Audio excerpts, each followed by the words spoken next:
Halo semuanya, selamat datang di channel ini. Ada hal unik yang dibicarakan oleh orang-orang tentang Wan Sehan.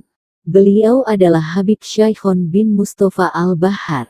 Seorang Habib yang disebut-sebut jadab dan sering menghilang tatkala karomahnya terlihat di suatu tempat. Beliau sangat susah dicari karena sering berpindah-pindah tempat tanpa diketahui oleh yang lain. Karomahnya sering nampak nyata di kalangan orang-orang terdekat beliau, sehingga rasa takdim dan takjub kepada beliau semakin tinggi. Bahkan seorang Habib Umar bin Hafiz, Yaman, yang terkenal memiliki banyak karomah. Terkadang di sela asyik mengajar santrinya di daerah Tarim, Yaman, tiba-tiba berkata, "Kita kedatangan seorang waliullah Wan Sehan, namun tidak terlihat oleh para jamaah." Ada beberapa karomah keunikan Wan Sehan yang terkenal dikisahkan oleh para ulama dan pecinta Habib Shaikhon. Pertama, suatu ketika sebut saja si A bersama jamaah mau berangkat ke acara maulidan lalu sambil lewat menyapa sang Habib. "Habib, ayo kita ke maulidan nanti kemalaman." Habib Shaikhon pun menjawab sambil marah-marah, "Sudah sana berangkat. Heh kiai, ente aja duluan. Nanti aneh nyusul, berisik aja lu." Tapi begitu si A tiba di majelis, betapa kagetnya ternyata entah lewat mana sang Habib Shaikhon sudah berada di deretan jamaah terdepan bersama para habaib dan ulama lainnya. Si A hanya berkata dalam hati, "Subhanallah," sambil senyum-senyum dan geleng-geleng kepala. Kemudian sang Habib itu menyalami para jemaah sambil peluk, sambil berkata dan tertawa, "Ahlan wa sahlan. Barokah, afwan, aneh sampai duluan, ente belakangan. Semuanya ayo. Mari, tafadol." Setelah selesai acara doa dan hidangan sudah keluar, keunikan lagi-lagi terjadi. Semua hidangan yang ada diacak-acak oleh beliau, semua makanan dicomot dicobain. Bagi yang belum tahu siapa beliau hanya bisa tercengang campur kaget. Si A sempat memberitahu kepada mereka agar dibiarkan tingkahnya itu, dan para ulama dan habaib yang hadir saat itu hanya bisa tersenyum. Lalu Habib Shaikhon berdoa qomat kamit, terdengar sebaik barokallah insya Allah. Kedua, ada suatu kejadian yang lebih mengherankan lagi di waktu azan maghrib berkumandang tepat di depan musola. Sang Habib itu membawa gitar dan teriak-teriak di saat jamaah akan melangsungkan sholat maghrib. Maka tentu saja hal ini membuat marah sang marbot musola, maka dengan lantangnya sang marbot itu mencaci maki Habib Shaikhon habis-habisan. Tiba-tiba Habib Shaikhon menjepit leher marbot tersebut dan dibenamkan ke dalam ketiaknya. Dan tiba-tiba sang marbot itu menangis sambil mengatakan, "Saya lihat Masjidil Haram di Makkah.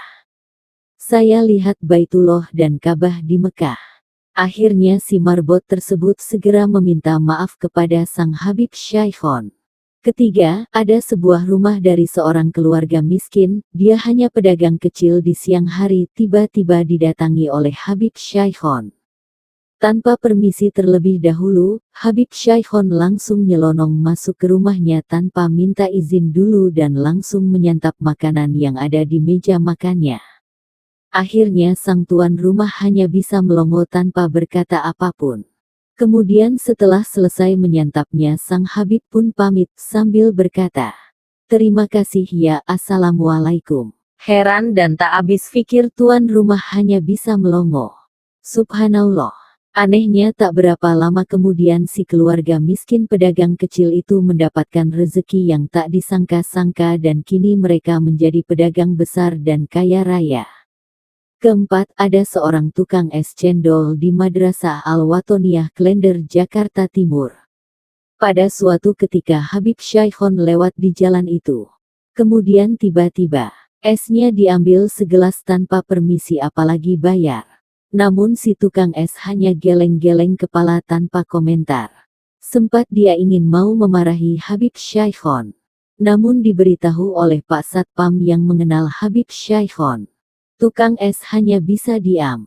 Begitu selesai, tak berapa lama setelah sang Habib pergi, segerombolan orang entah dari mana memborong semua es cendolnya dengan bayaran yang lebih, hingga dia tidak perlu lagi berjualan hingga larut malam.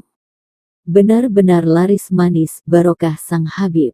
Menurut seorang kerabat beliau, bahwa untuk dapat bertemu dengan Habib Syaihon mudah saja asalkan punya niat yang baik untuk bersilaturahim, karena Habib Syaihon sering berpindah-pindah tempat, kadang ada di makam ayahnya di Masjid Baido di Lubang Buaya, Jakarta Timur, dan terkadang ada di Gang Nangka Bintara 3.